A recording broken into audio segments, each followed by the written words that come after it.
നമ്മളിനി ചിന്തിക്കാൻ പോകുന്നത് ആക്ച്വലി നേരത്തെ പറയേണ്ടിയിരുന്നൊരു സബ്ജക്റ്റാണ്. പക്ഷേ പരിശുദ്ധാത്മാവ് ഇപ്പോഴാണത് പറയിപ്പിക്കുന്നത്. ഇത് ഒരുപക്ഷേ നമ്മുടെ വിശ്വാസത്തിൻ്റെ ഏറ്റവും പ്രധാനമായ ഒന്നാണ്. ഈശോ അപ്പസ്തോലന്മാരോടും ശിഷ്യന്മാരോടും പറഞ്ഞു. ലൂക്ക 9:23 വായിക്കാം. 9:23 പറയുന്ന ഇതാണ്: എൻ്റെ ശിഷ്യനാകാൻ ആഗ്രഹിക്കുന്നവൻ എന്ത് ചെയ്യണമെന്ന് പറയണേ? അവൻ തന്നെ തന്നെ പരിത്യജിച്ച് അനുദിനം ആരെങ്കിലും എന്നെ അനുഗമിക്കാൻ ആഗ്രഹിക്കുന്നെങ്കിൽ അവൻ തന്നെ തന്നെ പരിത്യജിച്ച് അനുദിനം തൻ്റെ കുരിശുമെടുത്തുകൊണ്ട് എന്നെ അനുഗമിക്കട്ടെ. എല്ലാവരും നേരിട്ട് പറഞ്ഞേ, ഈ വചനം സ്വീകരിക്കുക. ആരെങ്കിലും എന്നെ അനുഗമിക്കാൻ ആഗ്രഹിക്കുന്നെങ്കിൽ അവൻ തന്നെ തന്നെ പരിത്യജിച്ച് അനുദിനം തൻ്റെ കുരിശുമെടുത്തുകൊണ്ട് എന്നെ അനുഗമിക്കട്ടെ. കേട്ടോ, ആരെങ്കിലും എന്നെ അനുഗമിക്കാൻ ആഗ്രഹിക്കുന്നുണ്ടെങ്കിൽ, ശിഷ്യൻ ആകുന്നതിൻ്റെ ആരംഭമാണത്. നമ്മൾ അതേ സമയത്ത് ശിഷ്യരാണ് നമ്മൾ. പക്ഷേ എങ്കിലും നമ്മൾ പൂർണ്ണമായിട്ട് ഈ വചനത്തിൽ വന്നിട്ടുണ്ടോ? അതാണ് അതിൻ്റെ രണ്ട് ഭാഗമാണ്. ഒന്ന് സ്വയം പരിത്യജിക്കുക. അതാണ് ഞാൻ പറഞ്ഞത്. ക്രിസ്തീയത എന്നത് ഒരു ലഭിക്കുന്ന മതമല്ല, മറിച്ച് ത്യജിക്കുന്ന മതമാണെന്ന്. ത്യജിക്കുന്നതിലാണ് സ്വയം തന്നെ തന്നെ. അപ്പം നമുക്കുള്ളതെല്ലാം, നമ്മുടെ ഹിതമെല്ലാം ത്യജിക്കുന്ന അവസ്ഥയാണ്. നന്നായി ആദ്യം പറയാനത് ഇതൊക്കെ, എനിക്ക് ഇവിടെ നിന്ന് ഓടി പോയേനെ. ഒരു വലിയ കാര്യമാണത്.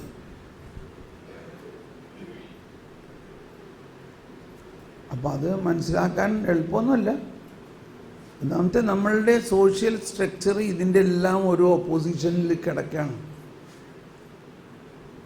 ഒരു സാമൂഹികമായ ഒരു കൾച്ചറൽ സംവിധാനമായിട്ട് ബൈബിള് പള്ളിയിൽ അതൊക്കെ പറയുന്നുണ്ട്, പള്ളി പറഞ്ഞാൽ മതി. ഇവിടെ നമ്മൾ നമ്മുടേതായ കൾച്ചറും ഒരു സോഷ്യൽ സ്റ്റാൻഡേർഡ് അവരങ്ങനെ ചെയ്യണം, അതുകൊണ്ട് നമ്മളങ്ങനെ ചെയ്തില്ലെങ്കിൽ മോശമല്ലേ? ഞാൻ ആദ്യകാലങ്ങളിൽ ഇത് വായിച്ചപ്പോൾ ഇത് നമുക്കുള്ളതെന്നല്ല, ഇതൊക്കെ കന്യാസ്ത്രീമാർക്ക് പറ്റുള്ളൂ അല്ലേ, ത്യജിക്കുക. പക്ഷെ അങ്ങനെ ഇരിക്കുമ്പോൾ ഒരു ദിവസം വീണ്ടും ഈ വചനം വായിച്ചപ്പോൾ അവിടെ ആദ്യം എഴുതിയിരിക്കുകയാണ്, അവൻ എല്ലാവരോടുമായി പറഞ്ഞു. കണ്ടോ, എന്താ അവിടെ എഴുതിയേക്കണേ? ആദ്യം ആ പാരഗ്രാഫിൻ്റെ ആദ്യം എഴുതിയേക്കണേ എന്താ? അവൻ എല്ലാവരോടുമായി പറഞ്ഞു. ചേടാ, ആരോടായിട്ട് പറഞ്ഞു? അവൻ. ഒന്നെല്ലാവരും പറഞ്ഞേ, അവൻ എല്ലാവരോടുമായി പറഞ്ഞു. അതോടെ എനിക്ക് മനസ്സിലായി, ഇത് കന്യാസ്ത്രീമാർക്കും കോവയന്തയിലെ അച്ഛന്മാർക്കും ഉള്ളതെന്നല്ല, ഇത് നമുക്കെല്ലാവർക്കും ബാധകമാണ്. അപ്പോൾ ഒന്ന് ആ ത്യജിക്കുന്ന കാര്യമാണ്. അത് വളരെ ബുദ്ധിമുട്ടാണ് മനസ്സിലാക്കാൻ. കുറേ ജ്ഞാനത്തിനൊക്കെ വേണ്ടി പ്രാർത്ഥിച്ച് കഴിയുകയും ആ ദൈവഹിതം സ്വർഗസ്നായ പിതാവ് മര്യാദയ്ക്ക് ചെല്ലാനൊക്കെ തുടങ്ങുമ്പോൾ സാവധാനം നമുക്കത് മനസ്സിലാവും. പിന്നെ അത് ചെയ്യാനും പറ്റും, ത്യജിക്കാൻ പറ്റും അങ്ങനെയാണെങ്കിൽ. പക്ഷേ ഇപ്പോൾ എൻ്റെ സബ്ജക്റ്റ് ഇത് രണ്ടാമത്തെ പാർട്ടാണ്. എന്താണ്? Take up your own cross daily and follow me. നിങ്ങൾ സ്വന്തം കുരിശ് എടുത്തുകൊണ്ട് എൻ്റെ പിന്നാലെ അനുദിനം വരിക. ആരോടാണ് ഈ പറയുന്നത്? എൻ്റെ ശിഷ്യനാകാൻ ആഗ്രഹിക്കുന്ന ആൾ. നമ്മൾ അതേ സമയത്ത് യേശുവിൻ്റെ ശിഷ്യരാണ്. അപ്പോൾ ഇവിടെയാണ് ജ്ഞാനത്തിൻ്റെ വളരെ വലിയ ആവശ്യം. ആദ്യത്തെ ഒരു കാര്യം ഞാനിതൊരിടത്ത് ഒരു ക്ലോയിസ്റ്റഡ് സിസ്റ്റേഴ്സിന് ധ്യാനിപ്പിക്കുമ്പോൾ 6-7 ദിവസത്തെ ഒരു ധ്യാനമായിരുന്നു. കോണ്ടംപ്ലേറ്റീവ് സിസ്റ്റേഴ്സാണ്. മദർ തെരേസയുടെ കോണ്ടംപ്ലേറ്റീവ് ഓർഡറിലാണ്. എൻ്റെ ഉള്ളിൽ നിന്ന് ഈ വാക്ക് തന്നെ വരുന്നത്, ടേക്കപ്പ്. അവസാനം ധ്യാനം കഴിഞ്ഞപ്പോൾ ഞാൻ ചോദിച്ചു, നിങ്ങളെ ഏറ്റവും സ്വാധീനിച്ച ആശയങ്ങൾ വന്ന് പങ്കുവയ്ക്കാമെന്ന് പറഞ്ഞപ്പോൾ അവിടുത്തെ സുപ്പീരിയർ വന്ന് പറഞ്ഞത്, എന്നെ ഏറ്റവും സ്വാധീനിച്ചൊരു വാക്ക് ഇതാണ്, ടേക്കപ്പ്. അത് ഇംഗ്ലീഷിലാണ് അത് ശരിക്കും മനസ്സിലായത്, ഇല്ലേ? ടേക്കപ്പ്. സ്വന്തം കുരിശ് ടേക്കപ്പ് ആൻഡ് ഫോളോ മീ. നമ്മളിവിടുന്ന് പുറത്തിറങ്ങുമ്പോൾ 1000 രൂപയുടെ നോട്ട് അവിടെ കിടക്കണുണ്ട്. നമ്മളെന്ത് ചെയ്യും? ടേക്കപ്പ്, ഇല്ലേ? നമ്മുടെ അല്ലെങ്കിലും അതങ്ങനെ വെറുതെ കളയരുതല്ലോ. ടേക്കപ്പ്. ഒരു ചെറിയ പെട്ടി അവിടെ കിടക്കുന്നുണ്ട്, എന്തെങ്കിലും സംഭവം കണ്ടു കഴിഞ്ഞാൽ ടേക്കപ്പ്. നമ്മൾക്ക് സഹനത്തോടുള്ള സമീപനം എങ്ങനെയാണ്? കണ്ടു കഴിഞ്ഞാൽ ഉടനെ സഹനമുണ്ട്, ടേക്കപ്പ്, ഇങ്ങനെയാണോ? മറിച്ച് അത് അയ്യോ അത് പ്രശ്നമുണ്ടോ, നമ്മൾ വേണ്ട, നമുക്ക് ഈ വഴിക്ക് പോകാം. അവിടെയാണ് സകലത്തിൻ്റെയും പ്രശ്നം ആരംഭിക്കുന്നത്. അപ്പോൾ ഈ കുരിശിൻ്റെ ഒരു പെട്ടിക്കകത്ത് പൊതിഞ്ഞിട്ടാണ് ഉയർപ്പ് വരണത്, മഹത്വം വരണത്. ഇപ്പോൾ ഈ കുരിശുണ്ടോ, ഇത് നല്ല ഗോൾഡൻ കുരിശാണ്. എന്തുകൊണ്ടത് മഹത്വത്തിൻ്റെ കുരിശാണ്. പക്ഷെ കുരിശാണത്. അപ്പോൾ കുരിശായിട്ട് നമ്മൾ എടുത്തു കഴിഞ്ഞാൽ മാത്രമേ അത് മഹത്വീകൃതമായ അനുഭവത്തിലേക്ക് വരാൻ പറ്റുള്ളൂ. സാധാരണ നമ്മൾക്ക് ഇത് ചോദിച്ചൊന്നും വാങ്ങേണ്ട ആവശ്യമില്ല, ഇത് ഇഷ്ടം പോലെ നമുക്കുണ്ട്, ഇല്ലേ? പക്ഷെ നമ്മൾ അധികവും ടേക്കപ്പ് ചെയ്യുന്നില്ല. മാത്രമല്ല കുരിശ് തന്ന ആളെ ബഹുമാനിക്കില്ല. കുരിശ് തന്ന ആൾക്ക് അങ്ങോട്ട് 2 കൊടുത്ത് അയാളുടെ പുറകെ പോകും. ഇപ്പോൾ നമ്മുടെ അമ്മായിയമ്മയാകാം, മരുമോളാകാം, ഭർത്താവാകാം, ഭാര്യയാകാം, ആരെങ്കിലും നമുക്കൊരു കുരിശ് തന്നു, നമ്മൾക്ക് ചെയ്യാത്ത കുറ്റത്തിന് നമ്മളെ അവഹേളിച്ചു, ഉടനെ നമ്മളങ്ങ് തിളച്ചില്ല. എന്താ ഈ പറയണത്? ഞാൻ മനസ്സാവാച അറിയാത്ത കാര്യത്തിന് എന്നെ ഇതുപോലെ വഴക്ക് പറയേണ്ട വല്ല കാര്യമുണ്ടോ? നിങ്ങൾ എന്താ വിചാരിച്ചേക്കണേ? ഞാൻ എൻ്റെ വീട്ടുകാരോട് പറയും, ഉടനെ ഞാൻ എൻ്റെ ആങ്ങളോട് പറയും, ഞാൻ എൻ്റെ അവരോട് പറയും, ഉടനെ സംഭവം പബ്ലിക്കായി. ഇപ്പോൾ കുരിശ് ടേക്കപ്പ് ചെയ്തോ? ഇല്ല. മാത്രമല്ല ഫോളോ മീ, എൻ്റെ പിന്നാലെ വരണതിന് പകരം കുരിശ് തന്ന ആളുടെ പുറകെ പോയി. കുരിശ് തന്ന ആളുടെ പുറകെ ഇങ്ങനെ നടക്കാണ്. നീ അങ്ങനെ എന്നോട് പറഞ്ഞു, നീ എന്തിനങ്ങനെ പറഞ്ഞു, നീ എന്നോട് അങ്ങനെ പറയുമോ, ഞാൻ അവിടെ കംപ്ലൈൻറ്റ് ചെയ്യും, നീ ഇവിടെ കംപ്ലൈൻറ്റ് ചെയ്യും. ഇത് തന്നെ ഒരു ദിവസം കഴിഞ്ഞ് 2 ദിവസം കഴിഞ്ഞ് ഇത് തന്നെയാണ്. കംപ്ലീറ്റ് നമ്മളുടെ ആ വാല്യൂ പോയി. എന്തിൻ്റെ? കുരിശിൻ്റെ വാല്യൂ പോയി.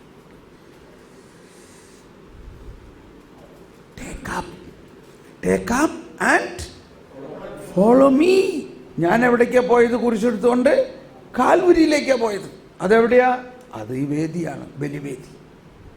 എൻ്റെ പിന്നാലെ വരിക എന്ന് പറഞ്ഞാൽ ഞാൻ കുരിശുമെടുത്തുകൊണ്ട് കാൽവരിയിലേക്ക് പോയ എൻ്റെ പിന്നാലെ വരിക. നിൻ്റെ കുരിശും കൂടി എൻ്റെ കുരിശിനോടൊപ്പം ചേർക്ക്. അല്ലെങ്കിൽ എൻ്റെ കുരിശിൻ്റെ പുറകെ വശത്ത് ഇഷ്ടം പോലെ സ്ഥലമുണ്ട്, അവിടെ കയറി കിടന്നോ. വേണോ?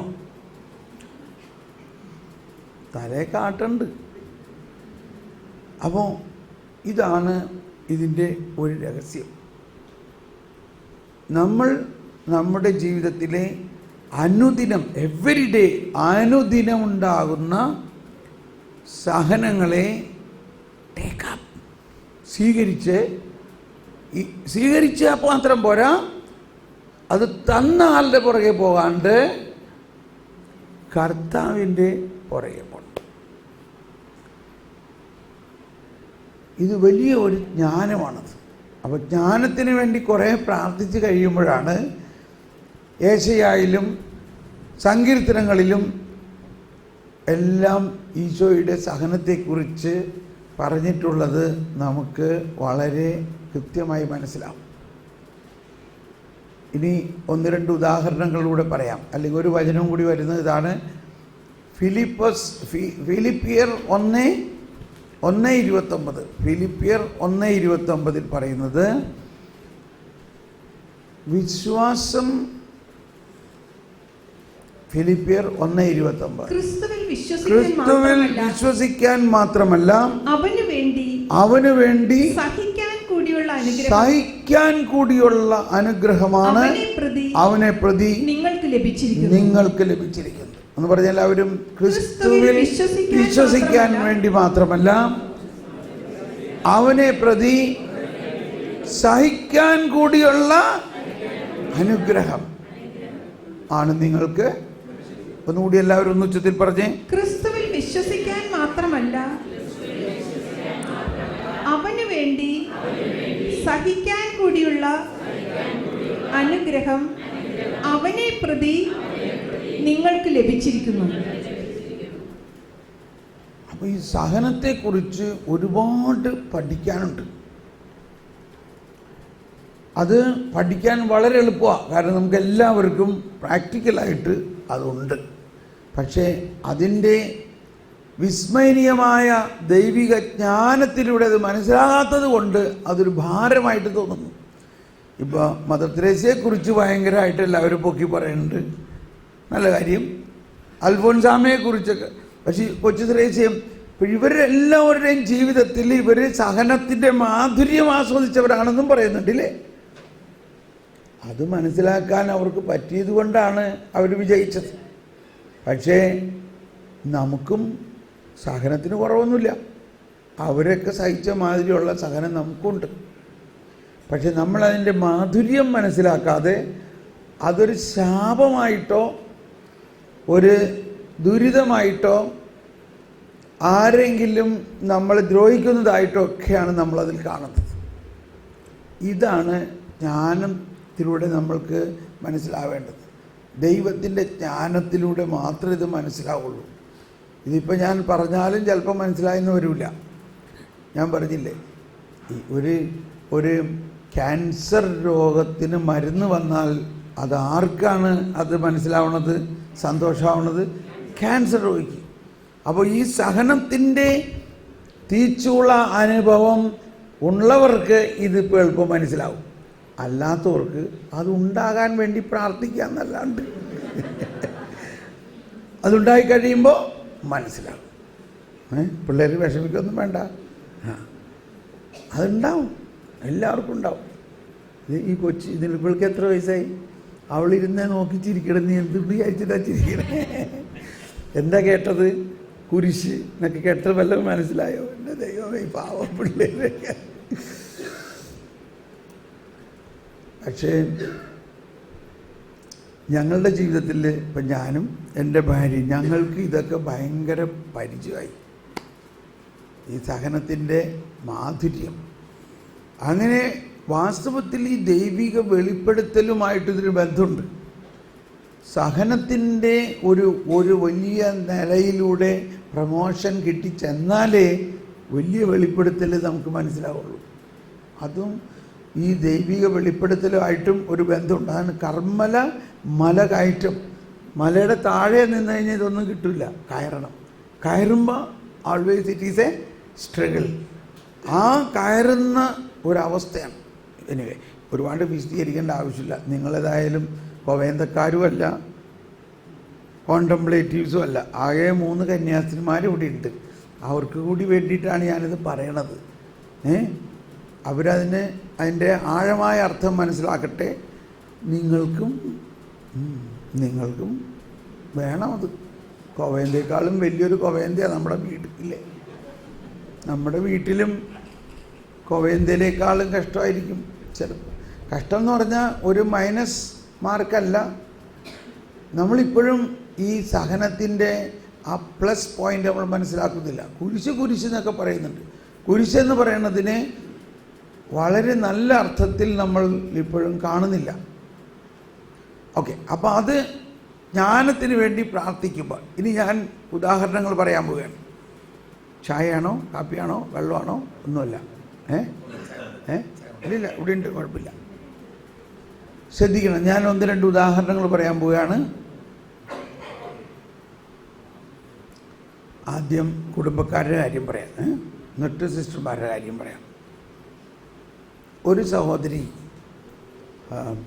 ഇതെപ്പോഴും പറയുന്ന കാര്യം തന്നെയാണ്, അതുകൊണ്ട് നിങ്ങൾ കേട്ട് പരിചയമുള്ളവർക്ക് ഓൾറെഡി അവർ യൂട്യൂബിലൊക്കെ കേട്ട് പരിചയമുള്ളവർ ഇത് എപ്പോഴും ഇത് തന്നെ അത് അങ്ങനെയാണ് ഇതെനിക്ക് വെളിപാട് കിട്ടിയത്, അതുകൊണ്ട് അത് തന്നെ വരണം കേട്ടോ. ചിലർ പറയുമ്പോഴത്തേന് അത് തന്നെ പറയണേ, എന്താ എനിക്കറിഞ്ഞുള്ളൂ, അത് തന്നെ വരണത് ഇപ്പോഴും. അപ്പോൾ ഒരു സഹോദരി ഒരു ദിവസം എന്നെ വിളിച്ചിട്ട് ഫോണിലൂടെ പറഞ്ഞു, എൻ്റെ ബ്രദറെ എനിക്കിനി ജീവിക്കണ്ട. അതെന്താ? എന്നെ എൻ്റെ ഭർത്താവ് മദ്യപിച്ച് വന്നിട്ട് എന്നെ അടിച്ച് ഇടിച്ച് കുരക്കിന് പിടിച്ച് ഞെക്കി ചുവരിലിട്ട് ഇടിച്ച് തലമുടി വലിക്കും, എന്താ ചെയ്യണമെന്ന് അറിഞ്ഞില്ല. ഇത് മിക്കവാറും എല്ലാ ദിവസവും ഇങ്ങനെ തന്നെയാണ്. എനിക്ക് വയ്യ, എനിക്ക് ജീവിക്കണ്ട. ഓക്കെ, എന്നിട്ട് പറഞ്ഞു, ഞാനിത് പലരോടും പറഞ്ഞിട്ട് എല്ലാവരും പറയുന്നത് അങ്ങനെയാണെങ്കിൽ നീ അവനെ വിട്ടു പോ, അല്ലെങ്കിൽ കുറച്ച് നാളത്തേക്ക് നീ മാറി താമസിക്കും. ഇങ്ങനെയാണ് അമേരിക്കയിൽ യൂറോപ്പിലൊക്കെ. പോലീസിലെ കാര്യം പറഞ്ഞാൽ പിന്നെ അവനകത്തായി ഇല്ലേ. എന്നാൽ നമ്മുടെ ഭാര്യമാർ അങ്ങനെയൊന്നും ചെയ്യുമില്ല. അപ്പം ഞാൻ പറഞ്ഞു, എന്നിട്ട് പിന്നെ നീ എന്താ പോകാത്തത്? ഞാൻ എവിടെ പോകാനാണ്? എൻ്റെ ഭർത്താവല്ലേ, എൻ്റെ മക്കളുടെ അപ്പനല്ലേ, ഞാൻ ഇയാളെ വിട്ട് എവിടെ പോകാനാണ്? അതുകൊണ്ട് ഞാനെങ്ങും പോയില്ല. പക്ഷെ ഞാൻ എന്ത് ചെയ്യണമെന്ന് എനിക്ക് അറിഞ്ഞൂടാ. എന്താ? ഓക്കെ, ശ്രദ്ധിക്കണേ. അപ്പോൾ ഞാനിങ്ങനെ അവൾക്ക് വേണ്ടി പ്രാർത്ഥിക്കുകയാണ് കേട്ടോ. കർത്താവേ, പ്രാർത്ഥിക്കുമ്പോൾ ഒരു വചനം തെളിഞ്ഞിങ്ങനെ വരികയാണ്. ഏശയ്യ 50:6. ഏശയ്യ 50:6. ഏശയ്യ 50:6 പറയുന്നത്, ഏശയ്യ 50 എന്ന് പറയുമ്പോൾ 53 മുമ്പാണ്. അതാണ് ഏശയ്യ. വളരെ ശ്രദ്ധിക്കണം. ഏശയ്യായിൽ 53 ഈശോയുടെ പീഠാനുഭവത്തിൻ്റെ ഏറ്റവും മൂർധന്യ അവസ്ഥയെക്കുറിച്ചുള്ള പ്രവചനം. അതിനു മുമ്പുള്ളതെല്ലാം അതിൻ്റെ ഒരുക്കമാണ്. 4 ഗീതങ്ങളാണ് അതിനകത്തുള്ളത്. കർത്താവിൻ്റെ ദാസൻ 1, കർത്താവിൻ്റെ ദാസൻ 2, കർത്താവിൻ്റെ ദാസൻ 3, കർത്താവിൻ്റെ ദാസൻ 4. അത് 4ഉം ഈ യേശുവിലൂടെ സംഭവിക്കാനിരിക്കുന്ന, അത് ഇപ്പോൾ ഇന്നത്തെ അവസ്ഥയിൽ സംഭവിച്ചു കഴിഞ്ഞ കാര്യങ്ങളുടെ കൃത്യമായ പ്രവചനമാണ്. ഈശോ അത് കൃത്യമായിട്ട് എല്ലാ ദിവസവും ഫോളോ ചെയ്തുകൊണ്ടിരിക്കുകയാണ്. ഓരോ സമയത്ത് ഈശോ അതാണ്. അടിച്ചവർക്ക് പുറവും താടിമീശ പറിച്ചവർക്ക് കവിളുകളും ഞാൻ കാണിച്ചു കൊടുത്തു. ഓക്കെ, ഒന്നെല്ലാവരും നേരിട്ട് പറഞ്ഞേ. അടിച്ചവർക്ക് പുറവും താടിമീശ പറിച്ചവർക്ക് കവിളുകളും ഞാൻ കാണിച്ചു കൊടുത്തു. നിന്നയിൽ നിന്നും തുപ്പലിൽ നിന്നും ഞാൻ മുഖം തിരിച്ചില്ല.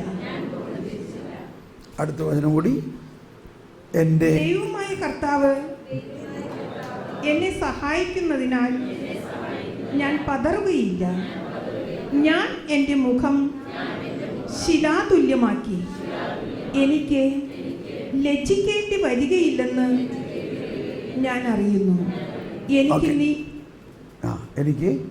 എനിക്ക് നീതി നടത്തി തരുന്നവൻ നീതി എൻ്റെ അടുത്തുണ്ട്. ആരുണ്ട് എന്നോട് മത്സരിക്കും? ഓക്കെ, അത്തരം ഇതിനകത്ത് ഇത് മുഴുവനും വായിച്ചില്ല. ആദ്യത്തെ 2 വരി ഞാൻ അവളോട് ഇങ്ങനെ പറഞ്ഞു, ഈ വചനം ഒന്ന് വായിക്കാൻ പറഞ്ഞു. എന്താണ് ആദ്യത്തെ 2 വരി? അടിച്ചവർക്ക് പുറവും താടിമീശ പറിച്ചവർക്ക് കവിളുകളും കാണിച്ചു കൊടുത്തു. ഒന്നുകൂടി, നിന്ദനത്തിൽ നിന്നും തുപ്പലിൽ നിന്നും ഞാൻ മുഖം തിരിച്ചില്ല. ഇത് കേട്ടപ്പോൾ അവൾ ഉടനെ പറഞ്ഞു, ഇത് എന്നെക്കുറിച്ചാണല്ലോ പറഞ്ഞേക്കണേ.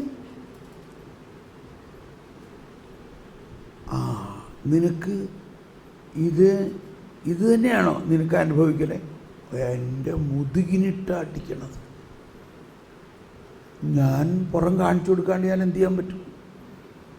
പൊതിരെ അടിയാണ്, കാവളത്തിട്ട് അടിക്കും, കാർപ്പിച്ച് തുപ്പും. എനിക്ക് ഭയങ്കര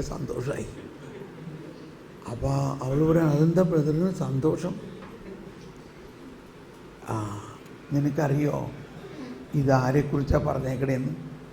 ഇത് യെശയ്യായിൽ പറഞ്ഞേക്കണ ഒരു വചനം.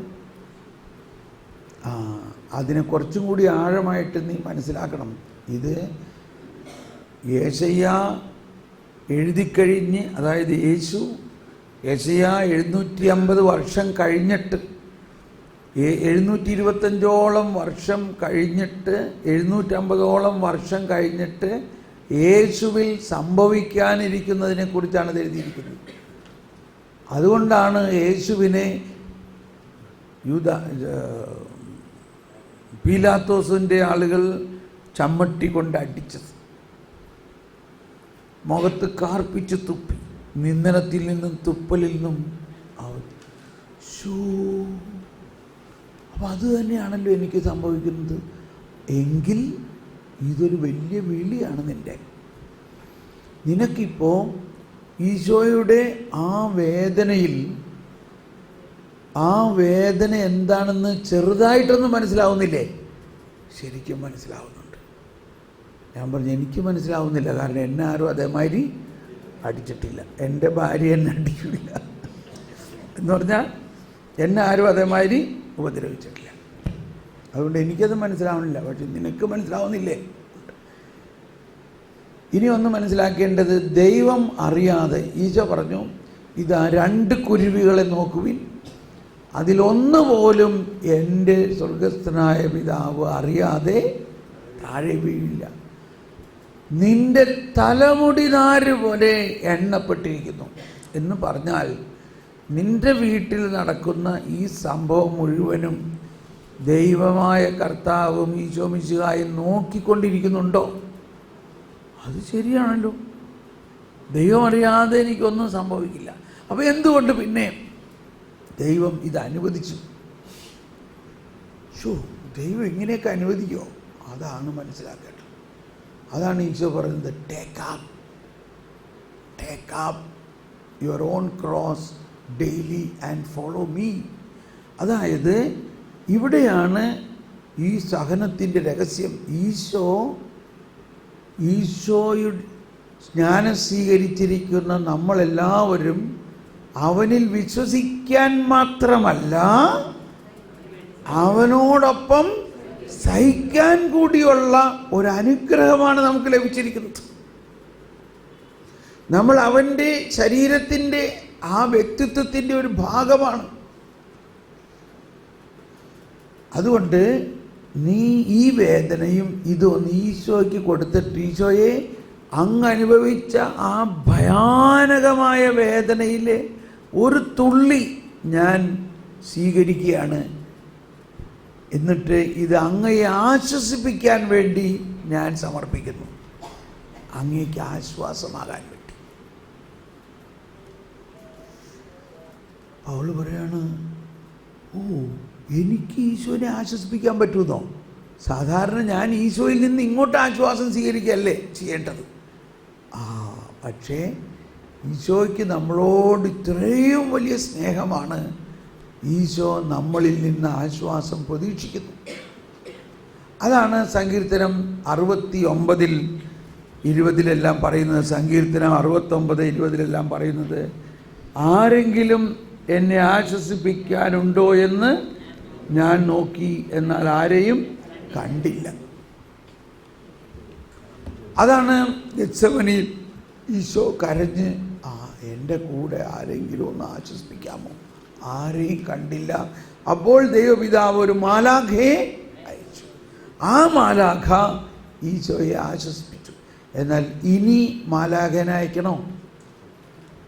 അന്ന് ക്രിസ്ത്യാനികൾ ആരും ഉണ്ടായില്ല, യേശുവിൽ വിശ്വസിക്കുന്നവരുണ്ടായില്ല, യേശുവിൻ്റെ യഥാർത്ഥ ശിഷ്യന്മാരും ഉണ്ടായില്ല. ഇനി നമ്മൾ ആരെങ്കിലും ഈശോയെ ആശ്വസിപ്പിക്കണോ, അതോ പിതാവ് മാലാഖനെ അയക്കണോ? എന്താ വേണ്ടേ? നമ്മൾ ആശ്വസിപ്പിക്കാൻ തയ്യാറാണോ? എങ്കിൽ ഇനി മാലാഖയുടെ പണി കഴിഞ്ഞു എന്ന് പറഞ്ഞാൽ ഇനി മാലാഖയല്ല അയക്കേണ്ടത്. അപ്പോൾ നമ്മളിനി ചിന്തിക്കുക, നമ്മുടെ മണവാളൻ, നമ്മൾ മണവാട്ടിയാണെങ്കിൽ മണവാട്ടിയല്ലേ മണവാളനെ ആശ്വസിപ്പിക്കേണ്ടത്. ഇത്രയൊക്കെ ഞാൻ പറഞ്ഞു കഴിഞ്ഞപ്പോൾ അവൾ പറയാണ്, എന്നാലേ ഇന്ന് എനിക്ക് അതേമാതിരി അടി കിട്ടണയ്ക്ക് മുമ്പ് തന്നെ ഞാനത് അങ്ങോട്ട് സമർപ്പിക്കാം. അതന്നെ. എന്നിട്ട് നാളെ നീ വിവരം പറയും. പിറ്റേ ദിവസം അവൾ വിളിച്ചു പറഞ്ഞു, എൻ്റെ ബ്രദറെ, എനിക്കതങ്ങ് കിട്ടിയാൽ മതി എന്നായി. എനിക്കതങ്ങ് വേഗം കിട്ടാനുള്ള ഒരു സന്തോഷവും ഒരു ആർത്തിയുമായിരുന്നു. ഞാനത് മുമ്പേ തന്നെ ഈശോയ്ക്ക് കൊടുത്തു. ഈശോയ്ക്ക് വലിയ ആശ്വാസമായി എന്ന് മാത്രമല്ല, എനിക്ക് ഭയങ്കര സന്തോഷമായി. അതുപോലെ തന്നെ എനിക്ക് എല്ലാ ദിവസത്തേക്കാളും കൂടുതൽ അടി കിട്ടി. ഞാൻ അതെല്ലാം ഈശോയ്ക്ക് കൊടുത്തു.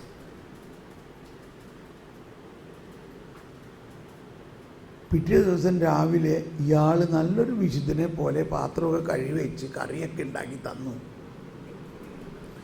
മാത്രമല്ല, ഞാൻ അങ്ങനെ ഈശോയെ ആശ്വസിപ്പിച്ചു കൊണ്ടിരിക്കുമ്പോൾ എൻ്റെ ഇടത്തെ കണ്ണിൻ്റെ ഈ കോർണറിലൂടെ ഞാനിങ്ങനെ കണ്ടു, പിശാച് എൻ്റെ വീട്ടിൽ നിന്നും ചമ്മി ഓടിപ്പോകുന്നത് കണ്ടു.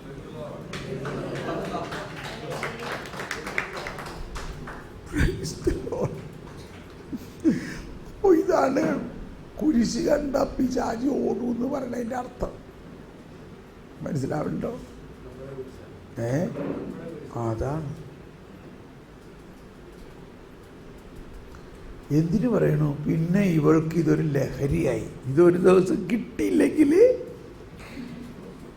അങ്ങനെ സാവധാനം ഇതങ്ങ് ഓഫർ ചെയ്ത് കുറച്ച് ദിവസം കഴിഞ്ഞപ്പോൾ ഇവള് പറയാണ്, ഇപ്പോൾ അദ്ദേഹത്തിൽ ഭയങ്കര മാറ്റമുണ്ട്.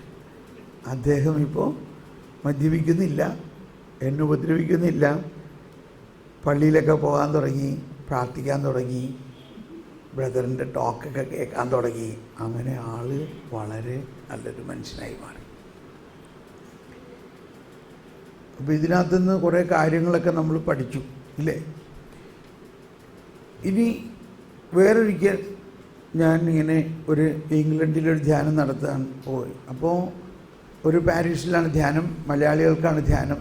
അപ്പോൾ എന്നെ അവിടെ എത്തുന്നതിന് ഒരു മാസം മുമ്പ് അവിടുത്തെ ഒരു കുടുംബം എന്നെ വിളിച്ചിട്ട് പറഞ്ഞു, സാറ് വരുമ്പോൾ എൻ്റെ വീട്ടിലാണ് കേട്ടോ താമസിക്കണേ. ഞാൻ പറഞ്ഞു, ഇപ്പം ഞാനെങ്ങനെയാണ് പറയണത്? അത് അവിടുത്തെ അധികാരികൾ ധ്യാനത്തിന് ക്ഷണിച്ച ആൾക്കാരല്ലേ അക്കോമഡേഷനൊക്കെ ഓർഗനൈസ്. അല്ല, അതൊക്കെ ഞാൻ പറഞ്ഞ് ശരിയാക്കിയിട്ടുണ്ട്. അവരോട് ഞാൻ പറഞ്ഞിട്ടുണ്ട്, സാറിനെ എൻ്റെ വീട്ടിൽ താമസിപ്പിക്കാമെന്ന് അവർ എഗ്രി ചെയ്തിട്ടുണ്ട്. ഞാൻ പറഞ്ഞു, എന്താ എൻ്റെ കാരണം? അതെ, എനിക്ക് കുറേ കാര്യങ്ങൾ പറഞ്ഞൊരു കൗൺസിലിംഗ് നടത്താനുണ്ട്. എനിക്കറിയാം സാറ് ധ്യാന സ്ഥലത്ത് കൗൺസിലിംഗ് ഒന്നും കൊടുക്കാറില്ല. അപ്പം എൻ്റെ വീട്ടിൽ താമസിക്കുകയാണെങ്കിൽ എനിക്ക് രാത്രി മുഴുവനും കൗൺസിലിംഗ് നടത്താമല്ലോ. ഞാൻ പറഞ്ഞു, കർത്താവ്, അപ്പം ഞാൻ ധ്യാനിപ്പിക്കണമെങ്കിൽ ഉറങ്ങുമൊന്നും വേണ്ട. എനിക്കതെന്ന് പറഞ്ഞോളൂ, എനിക്ക് ഒരുപാട് പ്രശ്നമാണ്.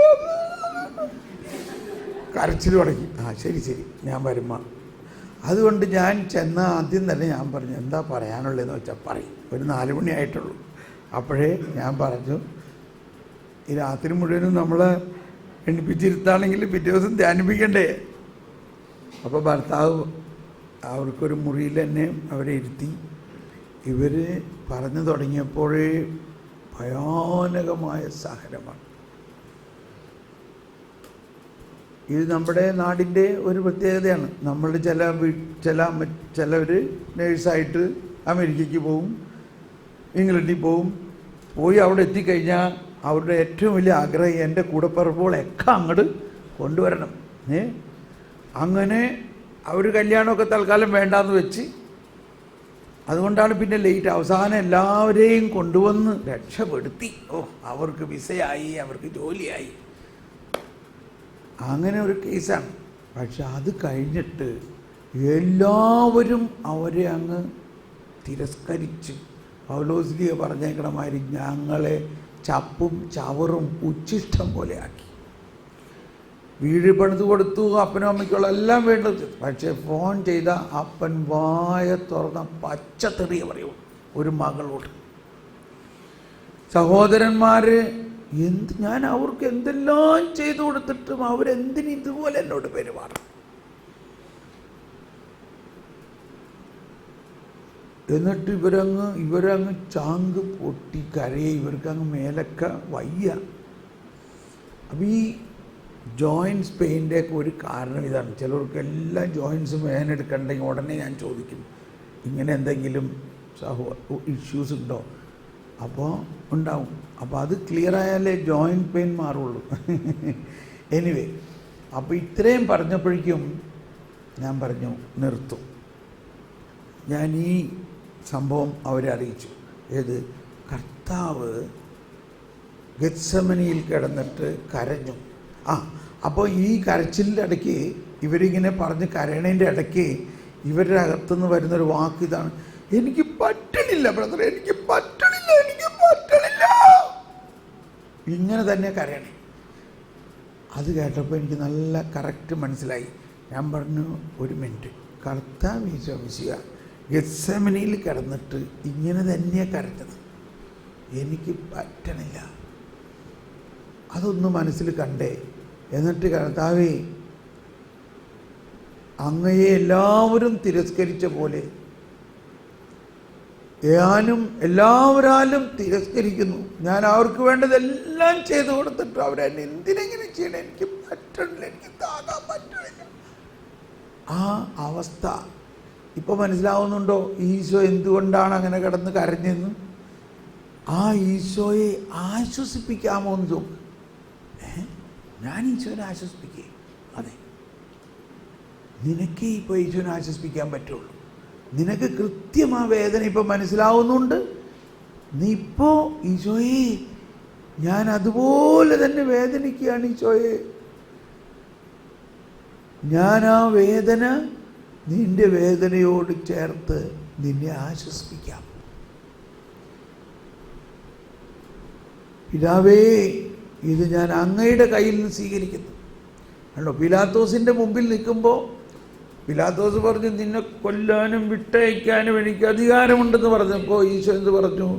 അത് എൻ്റെ പിതാവ് തന്നതാണ്, അല്ലെങ്കിൽ നിനക്ക് എൻ്റെ മേലൊരധികാരവും ഉണ്ടാവില്ല. അപ്പോൾ ഈശോ ആരുടെ കയ്യിൽ നിന്നത് സ്വീകരിച്ചത്? പിതാവിൻ്റെ കയ്യിൽ. ഈശോ പിലാത്തോസിൻ്റെ കയ്യിൽ നിന്നല്ല. ഈശോനറിയാമായിരുന്നു ഇതെല്ലാം വരും, അടിച്ചവർക്ക് പുറമെ. അതൊക്കെ ഈശോന് കൃത്യമായിട്ട് അറിയാം. ഇതൊക്കെ നേരത്തെ പ്ലാൻ ചെയ്തിട്ടുള്ളതാണ്, പിതാവ് പ്രവചിച്ചിട്ടുള്ളതാണ്. 750 വർഷം മുമ്പ് എഴുതി വെച്ചിട്ടുള്ളതാണ് ഇതെല്ലാം.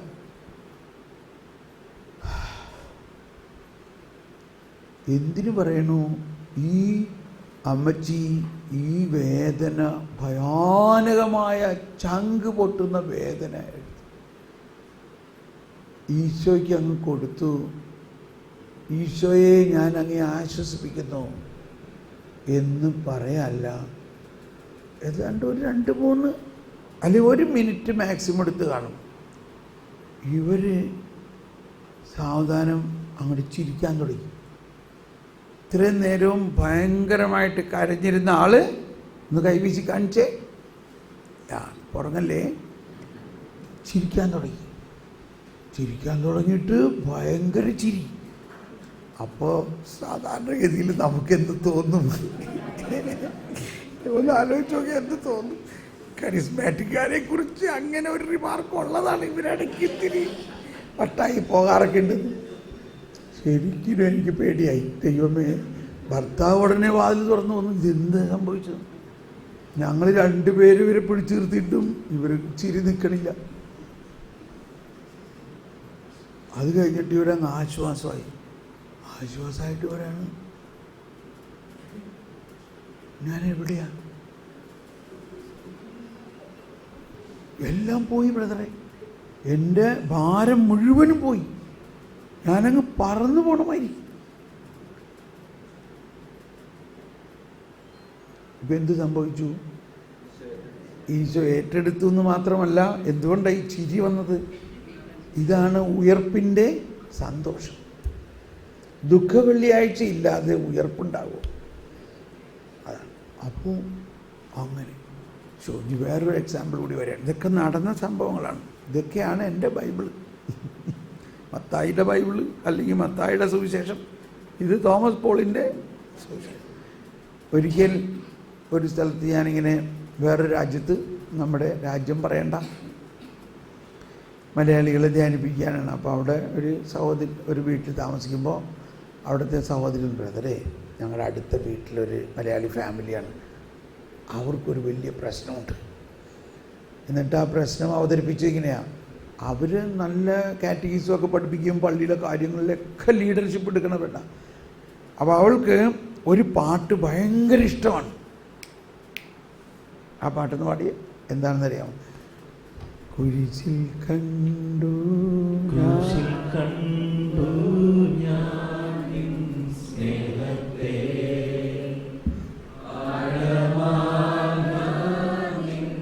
മഹാത്യാഗത്തെ പകരം എന്തോ ഞാനും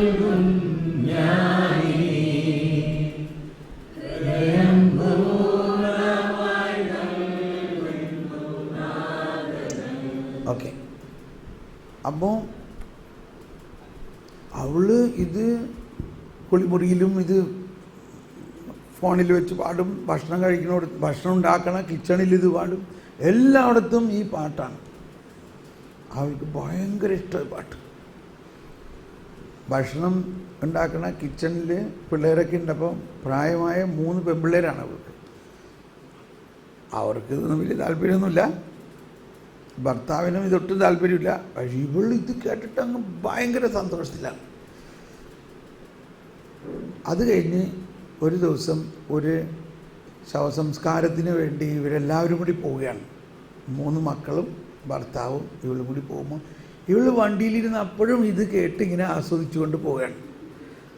അപ്പോൾ ഭർത്താവ് കുറേ തെറി അങ്ങ് പറഞ്ഞു, നിനക്ക് എന്താണ്, നിനക്ക് വട്ടാണ്, നീ അങ്ങനെയാണ്, ഇങ്ങനെയാണ്, നീ ഒരു ഫനാറ്റിക്കാണ്, അത് പറയാവുന്ന അവിടം വരെയും വഴക്ക് പറഞ്ഞു. ഇങ്ങോട്ട് വന്നപ്പോഴും വഴക്ക് പറഞ്ഞു. ഈ മക്കളുടെ മുമ്പിൽ വെച്ച് വഴക്ക് പറഞ്ഞതാണ് അവൾക്ക് ഒട്ടും സഹിക്കാൻ പറ്റാത്തത്.